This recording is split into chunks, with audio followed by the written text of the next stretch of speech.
안녕하세요. 결혼을 약속했던 남자친구에게 큰 실망을 하고 파혼을 하게 된 30대 여성입니다.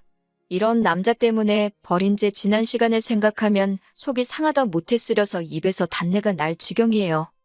남자친구라고 부르고 싶지도 않지만 마땅한 호칭이 떠오르지 않아 일단은 편의상 남자친구라고 할게요. 남자친구와는 소개팅으로 만났어요. 내키지 않는 소개팅이었지만 주선자가 너무 괜찮은 사람이라며 자기 입장 한 번만 생각해서 나가달라고 하더라고요. 사실 주선자는 저와 그렇게 가까운 사이는 아니었는데 남자친구가 주선자의 핸드폰에서 제 사진을 보더니 꼭 소개를 해달라고 하더랍니다. 자기 이상형에 가깝다면서요. 그리고 남자친구는 주선자의 선배였기 때문에 거절할 수가 없었다고 하대요. 운동하는 쪽이라서 선후배 관계가 좀 더 어렵다고 저한테 한 번만 부탁한다고 매달리는데 좋은 일하는 셈 치고 알겠다고 했어요. 소개팅을 한다고 해서 꼭 사귀어야 하는 건 아니잖아요. 그렇게 만나게 된 남자친구는 키도 크고 체격도 좋고 솔직히 제가 여자치고도 작고 왜소한 편이라서 뭐랄까 저하고 반대인 이성에게 끌리거든요. 그래서 처음 남자친구에 대한 인상이 나쁘지 않았어요. 남자친구야 뭐 이미 저한테 호감을 갖고 나온 자리라서 그런지 제 기분을 맞춰주려고 노력하는 게 눈에 보였고요. 이후로도 남자친구가 워낙 적극적으로 다가왔고 그래서 소개받은 지 2달이 채 되지 않아 연인 사이가 되었습니다. 여담이지만 제 덕에 자기가 기가 산다며 주선자가 너무 고맙다고 밥을 다 사주더라고요. 그렇게 남자친구와 연애를 시작했는데 생각지도 못한 남자친구의 면을 보게 되었으니 그건 바로 남자친구의 주사였습니다. 저도 대학교 다니고 사회생활하면서 주변인들로부터 여러 가지 다양한 주사를 많이 봐왔지만 남자친구의 주사는 제가 여지껏 본 것과는 좀 다르더라고요. 그건 바로 깨물고 꼬집기였어요. 그 큰 덩치를 한 남자가 술만 취하면 바로 옆에 누가 있건 간에 깨물고 꼬집고 그러더라고요. 특히 팔이나 손가락이나 심할 때는 허벅지를요. 그것도 가볍게 물었다 놓는 게 아니라 정말 입자국이 남을 정도로 멍이 들 정도로 깨뭅니다. 아무리 사랑하는 사이라도 그런 주사를 누가 좋다고 하겠어요? 더군다나 저 같은 경우 취해도 주사라고 해봤자 어디 구석에 가서 잠이나 자는 게 전부였지 절대로 남에게는 끼치지 않거든요. 아무튼 그래서 남자친구와는 연애 초반에 몇 번 술을 마시긴 했지만 이후로는 아예 술자리를 피했습니다. 고치라고 몇 번이나 말했지만 노력해도 안 된다고 하고 그리고 솔직히 술 취한 사람이 노력을 어떻게 하겠어요? 그냥 같이 술 안 먹고 술자리에도 못 가게 하고 그런 식이었지요. 그러다 작년 어버이날이었어요. 저는 본가에서 살고 있었지만 남자친구는 서울에서 자취를 하고 있었거든요. 서울에 있는 대학에 합격한 데다가 학과 특성상 학교에 오래 붙어 있어야 하던 탓에 자취를 시작했다고요. 그리고 그렇게 독립해서 살던 사람이 대학교 졸업을 했다고 다시 본가로 들어가는 게 쉬울 리가 없었지요. 어차피 직장도 서울에서 잡아야겠다 싶어서 그렇게 서울에 자리를 잡게 되었답니다. 참고로 지금은 생뚱맞게 인테리어 회사에서 일을 하고 있어요. 한편 보통은 어머님께서 남자친구 집에 종종 오셔가지고 반찬도 두고 가시고 청소도 하고 가시고 그러더군요. 지나가는 말처럼 남자친구가 저더러 어머님 오시는 날 맞춰서 자기 집에 오라고 그래서 얼굴도 투과하면 좋겠지 않냐고 하는데 몇 번을 거절했네요. 솔직히 결혼 이야기가 나오기 전까지는 남자친구 집에 가고 싶지 않았거든요. 친구 이야기라 제가 이렇게 말하긴 뭐한데 제 친구 중 하나는 자기가 무슨 우렁각시라도 된다고 생각을 하는 건지 남자친구가 출근하고 없는 집에 가서 쓸고 닦고 아주 그냥 정성도 그런 정성이 없더라고요. 아니 말이 좋아 정성이지. 고생도 사서 한다 싶었지요. 뭐 제가 나설 자리는 아니라서 적당히 하라고 한마디 하고 말았지만요. 그러다 작년 봄 처음 결혼 이야기가 나왔습니다. 그리고는 얼마 지나지 않아 어버이날이 다가오니 남자친구가 이번엔 같이 인사드리러 가자고 하더라고요. 프로포즈까지 승낙한 마당에 안 간다고 하는 것도 좀 말이 안 되는 것 같아서 그래서 내려갔어요. 서울에서 차로 2시간쯤 거리더라고요. 제가 원래 참을미가 심하기도 하고 긴장도 돼서 그런지 가는 내내 속이 좋질 않았습니다. 그렇게 도착한 남자친구의 집은 평범한 가정집이었어요. 남자친구가 이제 보니 아버님을 꼭 빼다 닮았구나 싶을 만큼 아버님도 체격이 좋으시더라고요. 어머님은 아들이라면 껌뻑 넘어가는 분이셨고요. 남자친구 집 근처 맛집에서 회를 사서 갔는데 아버님이 이 좋은 날 술이 빠질 수 있겠냐며 어디선가 소주 몇 병을 가지고 나오셨습니다. 저는 속이 좋질 않아서 술은 마시고 싶지 않았는데 어른이 주시는 잔이라 거절하기가 어려웠네요. 반면에 남자친구는 자기 부모님이라 그런지 거침없이 들이키더라고요. 그러더니 그 주사가 어디 가나요? 옆에 앉아있는 저를 깨물고 꼬집고 난리가 났습니다. 그런데 어머님도 아버님도 말리기는커녕 괴로워하는 제 반응을 재밌어 하시더라고요. 어이가 없어서 저도 술도 꽤나 취했겠다. 에라 모르겠다. 너도 당해보라는 생각으로 남자친구가 저에게 한 것처럼 남자친구 팔을 꽉 깨물었습니다. 그랬더니 남자친구가 악소리를 질렀고 그제서야 어머님께서 저더러 그래도 그렇지. 그렇게 사람을 세게 깨물면 어떡하냐고 신경질적으로 한마디 하시더라고요. 제 팔이 무슨 개뼈다귀 마냥 남자친구한테 물리고 있을 때는 귀엽다 웃기다 하시던 분이 너무 짜증이 나서 이번엔 식탁 밑으로 남자친구 발을 꾹 밟았어요.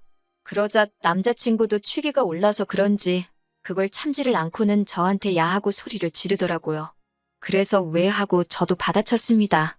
그리고는 어머님 아버님께 저는 속이 너무 안 좋아서 좀 쉬어야겠다 하곤 남자친구가 본가에서 지낼 때 쓴다는 방에 들어가서 자버렸어요. 솔직히 지금 생각해보면 저도 제가 무슨 정신으로 그랬는지 잘 모르겠습니다. 그렇게 몇 시간이나 잤을까요? 남자친구가 이제 집에 가자며 저를 깨우더라고요. 근데 남자친구가 아직 술이 다 깬 것 같지가 않았어요. 저도 마찬가지였고요. 그래서 대리 불러서 가자고 했더니 남자친구가 자기 술 다 깼는데 저더러 과민 반응이랍니다. 다행히 이때는 어머님께서 그러지 말고 제 말대로 대리 불러서 가라고 해주셨어요. 그래서 대리 불러서 왔는데 농담이 아니고 대리비만 거의 20만 원 가까이 나왔습니다. 돈이 아깝기는 했지만 누굴 탓하겠어요. 그래도 어머님 아버님 댁에서 자고 오자고 안 하는 게 어디냐 그렇게 생각했습니다. 바보같이 눈에 씌인 콩깍지 때문에 그 와중에도 좋은 점만 보려고 했던 것 같아요. 이후로 저희는 천천히 결혼 준비를 해나가기 시작했습니다.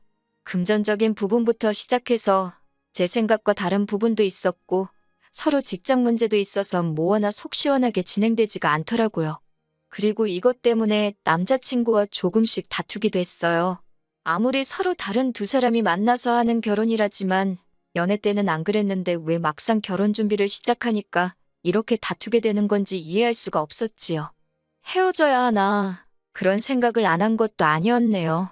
하지만 늘 결정적인 순간에 남자친구가 먼저 미안하다 손을 내밀었고 저도 30이 넘은 나이에 이 사람과 헤어지면 다른 누군가랑 다시 언제 또 시작하나? 그리고 이 모든 과정을 또 반복해야 될 거라 생각하니 답답하기도 했고요.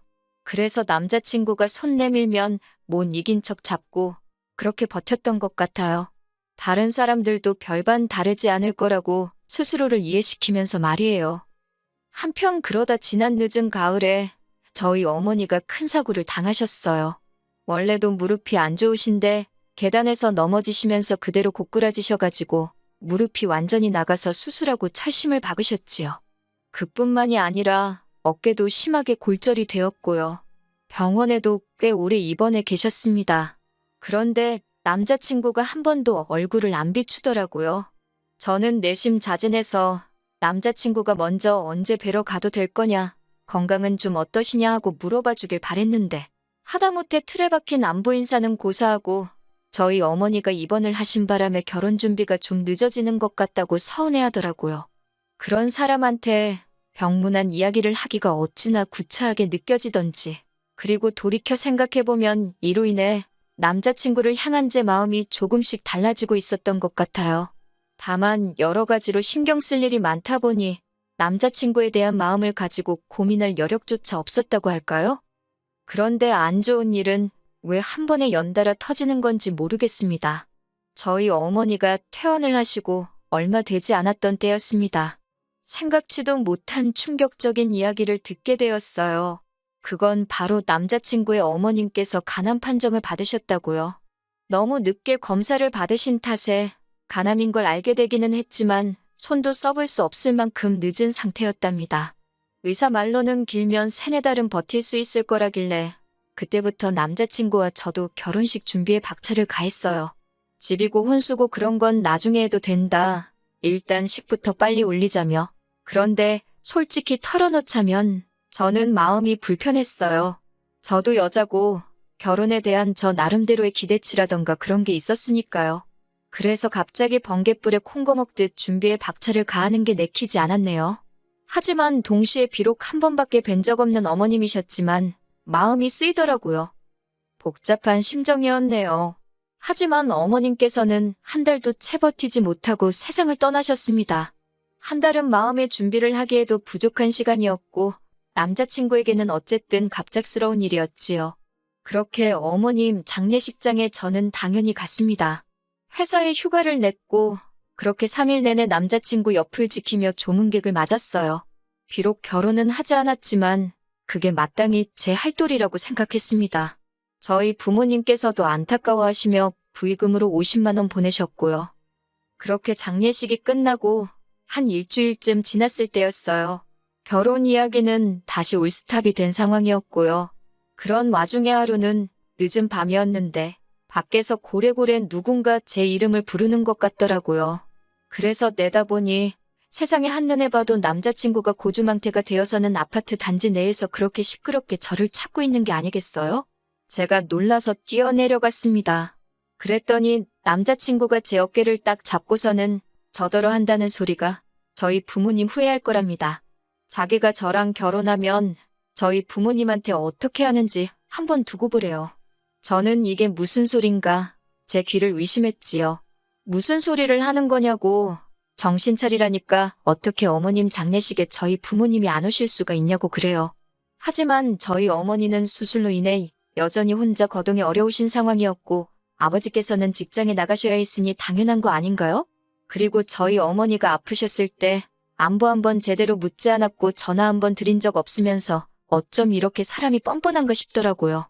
그래서 제가 지금 그게 네가 할 소리냐고 물었어요. 100번 양보해서 우리 부모님이 안 가서 네가 서운하다고 쳐도 뭐 나랑 결혼하면 우리 부모님한테 뭐 어쩔 거냐고 그게 지금 협박이냐고 따졌지요. 무서워서 너랑 결혼하겠냐고 헛소리 짓거리는 거 보니 너랑 결혼 못하겠다고 헤어지자 했습니다. 사실 그때만 하더라도 반은 진심, 반은 홧김에 내뱉은 말이었어요. 그런데 제가 헤어지자고 하니까 순간 남자친구 눈빛이 살기를 보였다고 할까요? 순식간에 제 손목을 낚아채고 안 놔주는데 이대로 물어뜯거나 비틀어버릴 것 같아서 소름이 확 끼치더라고요. 그래서 저도 모르게 아빠 하고 소리를 꽤 질렀습니다. 그리고 그때 생각지도 못한 일이 벌어졌어요. 저희 동뿐만 아니라 옆동과 앞동 아파트에서 몇몇 아저씨들이 뛰쳐나오셨거든요. 아마도 딸 있는 아버지들이 순간 내 딸이 소리를 질렀나 싶어서 반사적으로 튀어나오신 것 같았지요. 그리고 그 안에는 저희 아버지도 계셨습니다. 저희 아버지를 포함해 순식간에 모여든 중년의 아저씨들이 남자친구가 제 손목을 비틀다시피 잡아챈 걸 보고는 남자가 여자한테 뭐 하는 짓이냐며 당장 놔주라고 호통을 치기 시작하셨어요. 특히나 저희 아버지는 몸도 약소하신데 그럼에도 불구하고 당장이라도 남자친구를 때려눕히실 기세로 달려드셨지요. 그래도 다행히 아버지뿐만 아니라 주변 아저씨들까지 있으니 남자친구도 그 기세에 눌렸는지 더는 난리를 치지 않고 순순히 제 손을 놔주고는 슬금슬금 꽁무니를 내빼더라고요. 상황이 어느 정도 진정이 되고 나서야 아버지께서 경비 아저씨께 남자친구의 사진을 보여주며 상황 설명을 하셨어요. 아파트에 출입하지 못하게 막아달라고 부탁을 드렸지요. 그리고는 곧이어 아버지와 제가 자리에 계셨던 분들께 죄송하고 감사하다는 인사를 드렸습니다. 그러자 다들 저더러 조심하라고 한마디씩 해주시더라고요. 요새 제정신 아닌 인간들이 많다면서요. 다음 날 남자친구에게 미친 듯이 전화가 오기 시작했습니다. 문자도 오고 음성 메시지도 남겼더군요. 그냥 지워버리려다 확인해보니 혼자서 전화기에 대고 울고 화내고 아주 원맨쇼가 따로 없대요. 뭐 내용이야 다 자기가 술 취해서 그런 거다. 서운해서 그랬다. 말이 헛나왔다. 전혀 와닿지 않는 변명일색이었습니다. 미안하단 말도 성의가 없이 들렸고요. 처음엔 그냥 무시할까 하다가 그러다 또 아파트로 찾아오고 할까 싶어서 결국 만나서 깔끔하게 정리를 하는 쪽으로 마음을 정했어요. 약간의 불안한 마음에 약속 장소는 경찰서 근처 카페로 정했지요. 그리고는 절 보고는 아무 일도 없던 척하며 실실 웃는 그 기분 나쁜 얼굴에 담담하게 헤어지자 했네요. 남자친구는 이내 울그락불그락 얼굴색을 바꾸고는 어머님이 자길 떠난 지 얼마나 됐다고 저까지 자길 떠나냐면서 자기가 불쌍하지도 않냐입니다. 그러면서 이렇게 자기한테 상처 주면 돌아가신 어머님이 절 가만둘 것 같냐고 그래요. 그런 말 한마디 한마디에 그나마 남아있던 정까지 뚝뚝 떨어지더군요. 그리고 결국은 헤어졌습니다. 이후로 제 휴대폰 번호도 바꿨고 출퇴근 시간에는 동료랑 카풀을 하거나 아니면 아버지와 동행을 하고 있지요. 지난번 사건으로 아파트 경비 아저씨도 외부인 출입에 촉각을 세워주고 계시고요. 그리고 그날 자리에 계셨던 아저씨들이 오며 가며 아는 체를 해주시는데 그게 꽤나 의지가 됩니다. 솔직히 말하자면 힘든 시간도 있었지만 좋았던 기억도 많았기에 이별을 했다고 해서 후련하기만 한 건 아니더군요. 하지만 마지막에 보여준 그의 못난 모습, 불쾌한 행동, 악의가 가득한 표정들이 금세 그 좋았던 기억도 잊게 해줄 것 같아요. 단지 시간이 좀 걸리겠지만요. 아, 그리고 이건 여담이지만 저희 소개팅을 주선해줬던 사람한테 연락이 왔는데 아무리 그래도 그렇지 부모님 돌아가신 사람한테 헤어지자고 하는 여자가 어딨냐고 저더러 의외로 못된 구석이 있다네요.